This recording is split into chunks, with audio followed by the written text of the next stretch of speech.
Hello, welcome. Thank you for joining us on this edition of News 2.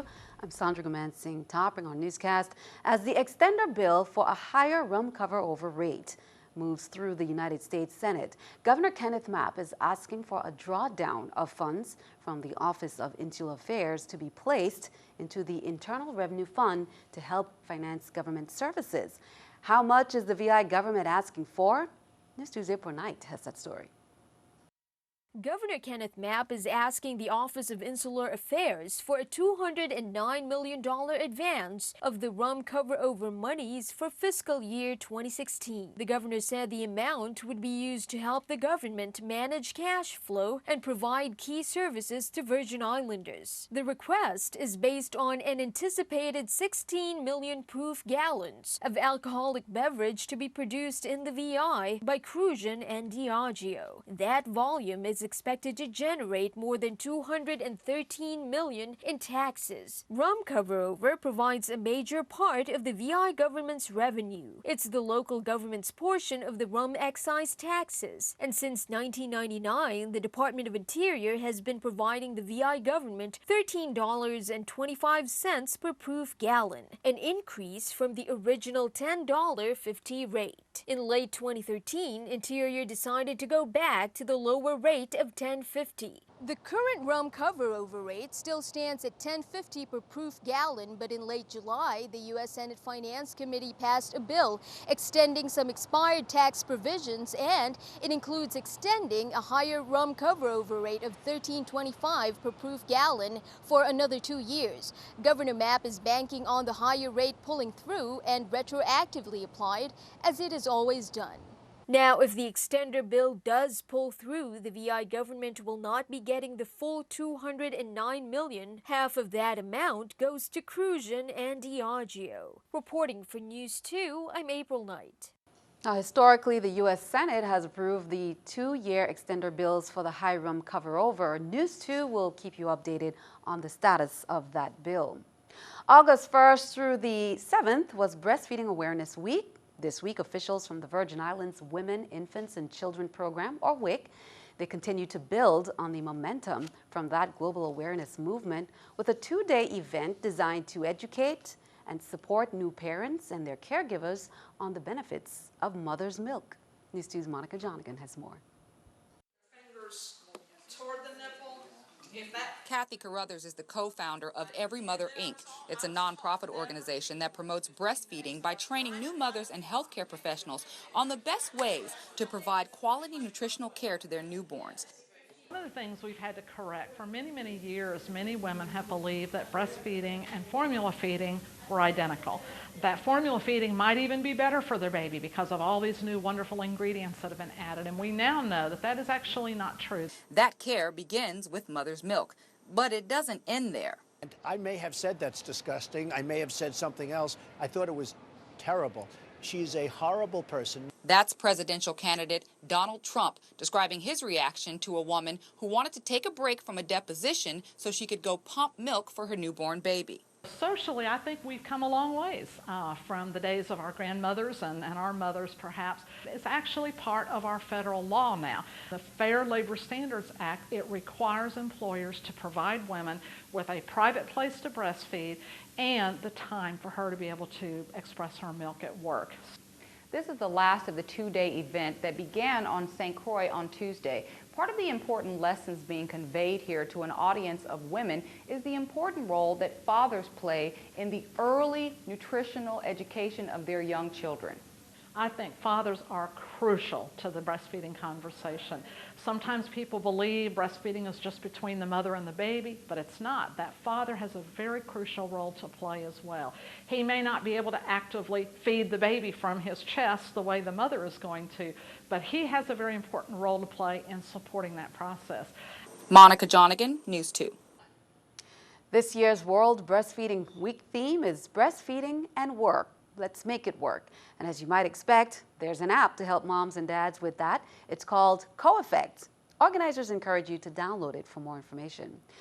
Well, almost 2 months after the Supreme Court ruling legalizing same-sex marriage across the nation, many Virgin Islanders are still challenging whether the Virgin Islands has to follow suit.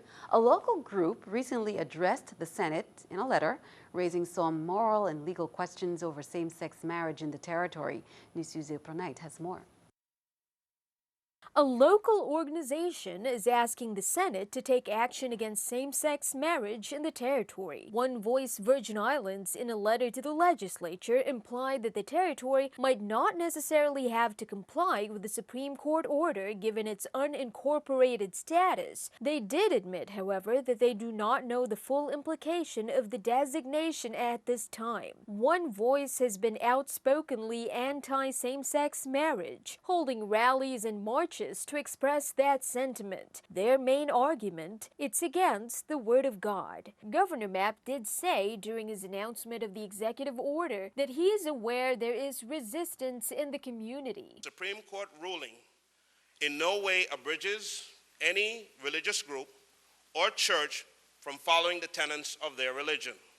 This opinion does not require any minister or any person of faith to marry anyone who it may not wish to marry. One Voice also cited Bell versus Louis, which says the governor cannot issue executive orders in conflict with existing legislation. In this case, a section of the VI Code defining marriage as between a man and a woman. According to Governor Mapp, however, the Supreme Court ruling effectively nullified that provision. One Voice also points to the Northern Marianas and American Samoa as examples of territories resisting the SCOTUS ruling. Incidentally, Northern Marianas never had language in its law prohibiting same-sex marriage. American Samoa is still holding out, but currently reviewing the Supreme Court ruling. Reporting for NEWS2, I'm April Knight.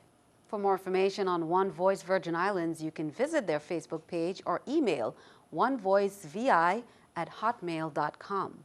Turn our attention to District Court. Alain René Leichnam, 71, a French national, pleaded guilty today in District Court on St. Thomas to 38 counts of an indictment charging him with encouraging and inducing aliens to enter the United States in violation of law. According to the plea agreement, Customs Border Patrol Office of Air and Marine and the United States Coast Guard intercepted a sailing vessel, Mazurka, heading towards Coral Bay on the east end of St. John, Virgin Islands, and that's in the early morning hours of April 29. CBP officers, agents observed Leichnam operating the vessel and identified 38 Cuban nationals and 1 national of St. Lucia on board.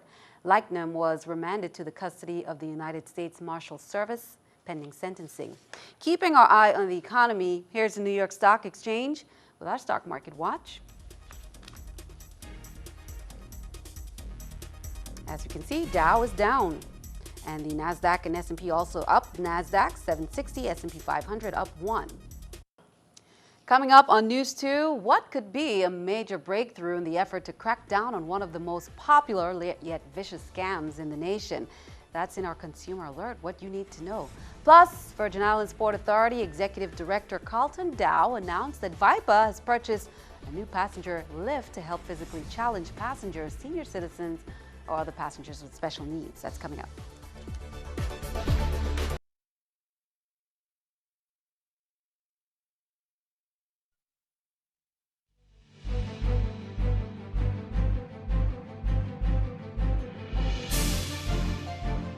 Welcome back. Virgin Islands Port Authority Executive Director Carlton Dow announced that VIPA has purchased a new passenger lift to help physically challenged passengers, senior citizens, or other passengers with special needs to board or deplane at the Cyril E. King Airport on St. Thomas. The new lift cost $100,000 and was made available for use by the airlines at Cyril E. King Airport this week. The King Airport now has 3 passenger lifts. These lifts are necessary, they say, as the King Airport terminal does not have jet bridges and arriving passengers board or deplane via mobile staircases. The lifts are the property of the Port Authority, but are used by the airlines. The Henry E. Rolson Airport on St. Croix also has 2 passenger lifts.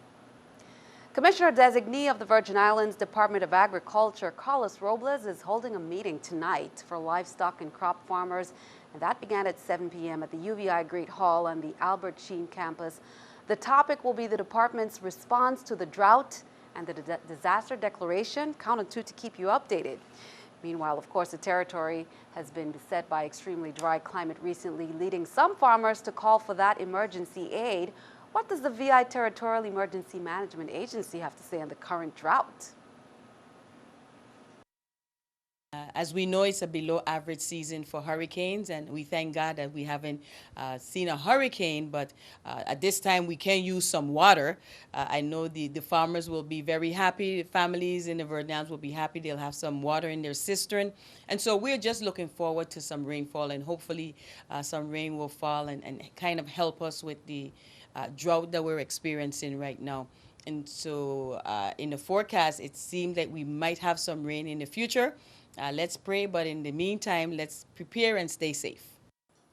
In other news, the Virgin Islands Police Department's Weed and Seed program in the St. Thomas District, along with other law enforcement agencies, are scheduled to conduct its annual drug education for youth and underage drinking prevention camp.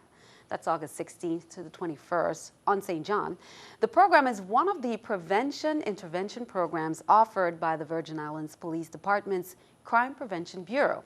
90 youth participants ranging from 9 to 16 years old will be attending this week-long camp that includes outdoor exercises, and that includes a bonfire, hiking, kayaking, snorkeling, community cleanup efforts, and daily physical fitness. Children living within the St. Thomas St. John district are urged to participate in this educational program.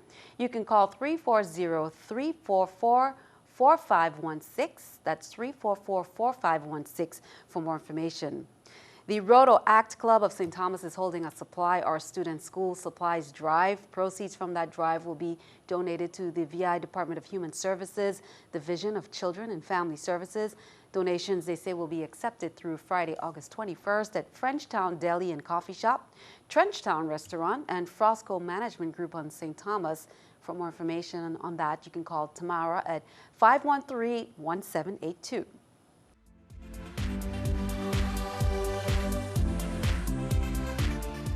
Time for our summer fun segment. Are you looking for a fun, adventurous way to explore the sea? Aqua Adventures provides the Boss Tour and Snorkeling Adventure.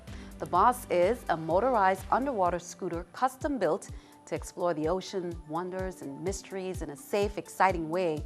Boss is an acronym for Breathing Observation Submersible Scooter. As you descend, a seal is formed, the scuba tank supplies air to the bubble, and you breathe normally. The tour begins when you board the custom dive boat that will take you to the site.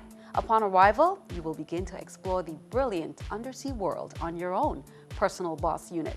Professional divers will be there to escort you halfway through the tour. The divers will also stop and with the groups and give you group tours, and family and friends. You can take pictures with your underwater camera.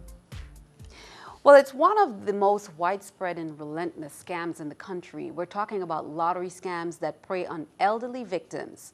But Consumer Alerts has some good news: the arrest of an alleged ringleader in Jamaica and his extradition to the U.S. You are watching video of an historic international effort to combat fraud.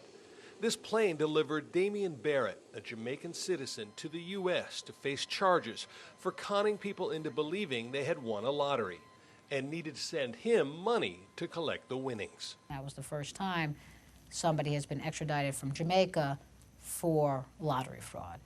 Investigators have been working for years to track down the Jamaica-based ringleaders behind these lottery sweepstakes scams. They got a break in Florida when they arrested a middleman acting as a money mule for a gang in Jamaica. The phone number that was calling all the victims that were sending him money was also calling him. So now we knew that he was communicating with whoever it was that was calling the victims and being instructed to receive money. At that point, inspectors were able to send information to a task force in Jamaica that eventually found Barrett. They found composition notebooks with information from our victims in it. The U.S. requested Barrett to be extradited to face charges.